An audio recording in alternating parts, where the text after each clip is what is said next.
어떻게 생각하세요? 망자는 어떤 실체로 있을까요? 망자의 실체는 뭘까요? 전 모르겠습니다. 네. 한 몸뚱이는 번도 본 적이 없어서. 몸뚱이는 없는데 네. 몸뚱이는 살아있는 사람이 가지고 있는 거거든요. 망자는 몸뚱이를 버린 게 망자죠. 그렇죠.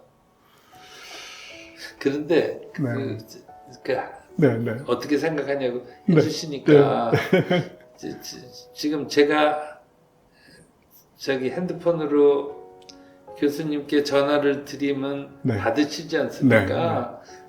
아무것도 안 보이는데 네. 저는 여기다 말하고 네. 교수님은 또 네. 교수님 기계에서 듣지 네. 않습니까? 아무것도 안 보이는데 실제로는 있는 거지 않습니까? 아, 그렇죠. 네, 그러니까 망자도 그 우리 눈에 안 보인다라고 해서 그걸 없다라고 얘기할 수는 또 그건 없는 것 같고요. 그래요. 그래서 바로 그 경험들이 결국은 영이라든가 혼이라든가 얼이라든가 넋이라든가 네, 이런 실체를 있게 한 거죠. 안 봤으니까 모르죠. 본 적이 없죠. 그런데 망자는 어떤 실체로 있을까? 아니, 어떤 실체로 있기에 죄를 통해서 만난다고 그럴까? 그런 거죠. 만나기 위해서는 실체가 있어야 되잖아요. 근데 몸은 아닐 거라고요. 그렇죠. 그러니까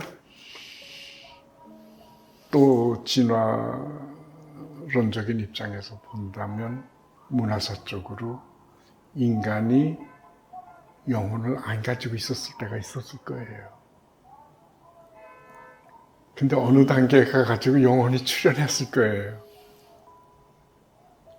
네. 그런 생각을 하게 되죠. 네. 근데 그게 과학적이냐 아니냐 실증할 수 있는 거냐 없는 거냐 그건 전혀 얘기가 안 되죠. 지금 말씀하신 것처럼 선이 없는 전화의 연결은 과학적으로 실증될 수 있죠. 그럼 분명히 실증될 수 있는데 우린 그런 경험을 한 번도 망자와 해보질 못했으니까요. 그런데 망자를 만나는 의례를 만들거든요. 그러니까 이렇게 생각해 볼 수 있죠. 왜 인간은 망자와 만나려고 그러나?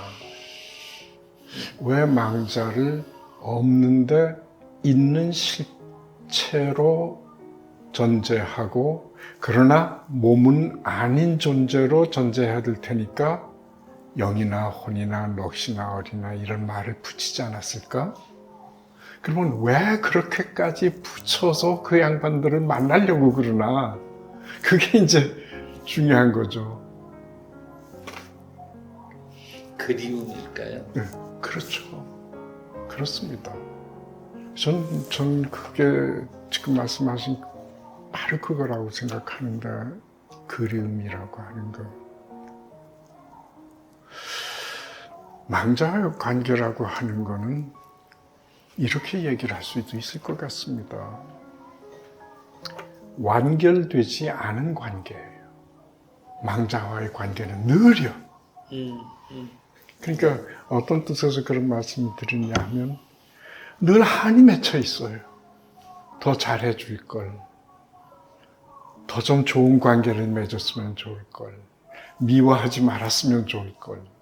원망하지 말았으면 좋을 걸. 뭔가 채워지지 않은 아쉬움이 있어요.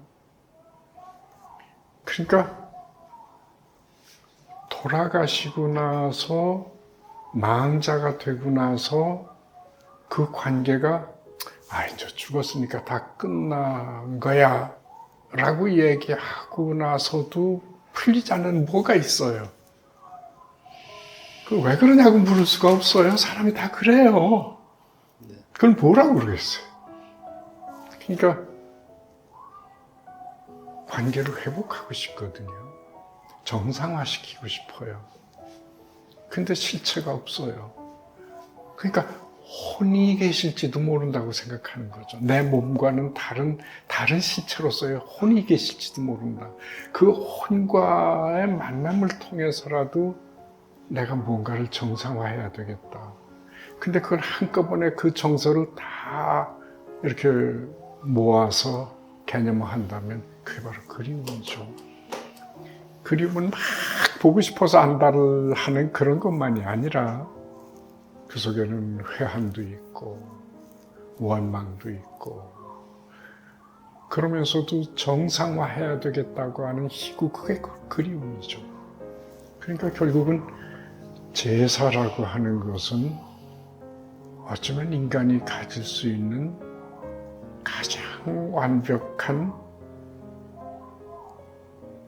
삶을 향한 어떤 꿈. 오죽하면 망자와의 관계조차도 좀 완전하게 다듬어야 되겠다는 그런 꿈을 가지겠어요. 그게 이제 제례 아닌가. 그래서 이렇게 보면 여러 가지로 얘기를 할 수 있을 텐데 이런 정서가 혼이나 영이라고 얘기할 수 있는 실체를 만들었고 그런 실체가 내게 존재하게 될 적에 그런 존재와의 만남이 가능해지고 그렇게 만남이 가능해지는 의례가 그게 이제 죄라고 하는 거죠. 그래서 이렇게 보면 유교적인 죄가 참 그 드라마로 보면 시나리오로 보면 기가 막혀요. 뭐 대체로 다 그런데 죄라고 하는 것이 가지고 있는 구조라고 하는 것은 드러난 현상은 다 다양하지만 그 구조는 거의 다 같은데 우선 그런 게 있지 않습니까?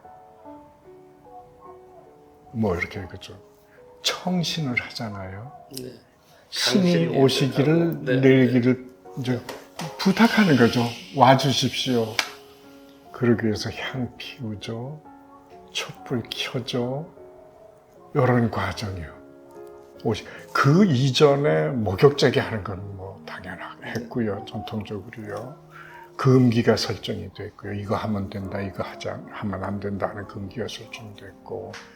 그래서 연의 시간과는 다른 어쩌면 거룩한 시간을 마련을 하는 거죠.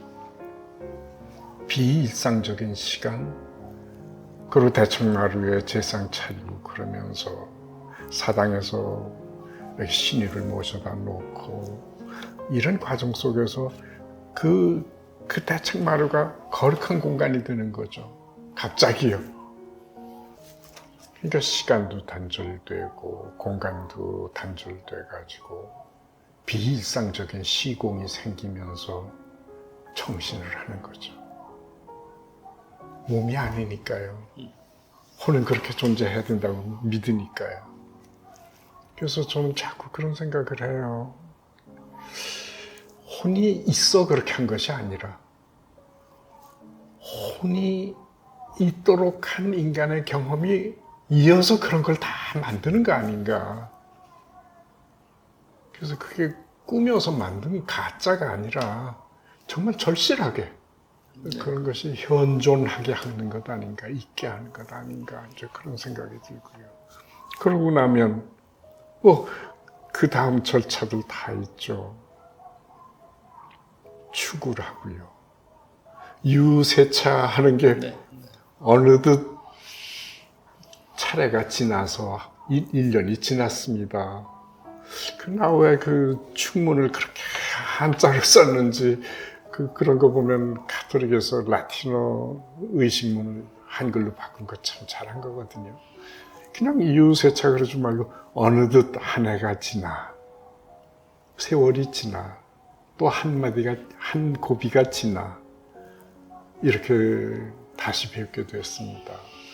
근데 그 아래는 게 얼마나 소박합니까 사실은요.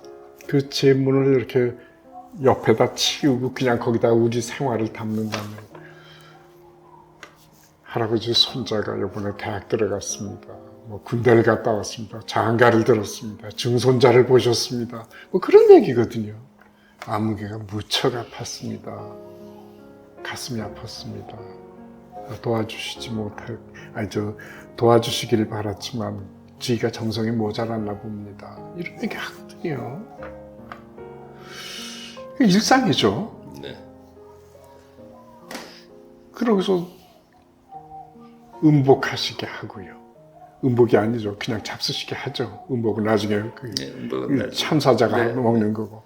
이렇게 장막을 가리고 그 속에서 잡수시게 하고 나중에 막을 열고 그 전에 이걸 그렇게 잡수시게 하도록 삽시절을 하고 숟갈 꽂고 젓갈 뭐 이렇게 하는 거 수절을 그 일상이거든요. 살아계신 듯. 다 끝나고 나면 이제 끝내고 그러고는 음복을 하죠.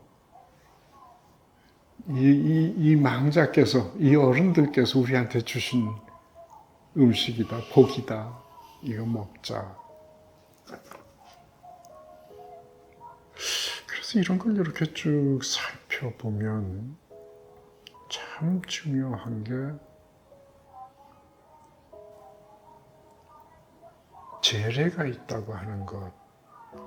그거는 생자와 망자가 단절되어 있지 않다고 하는 얘기를 하는 거고요.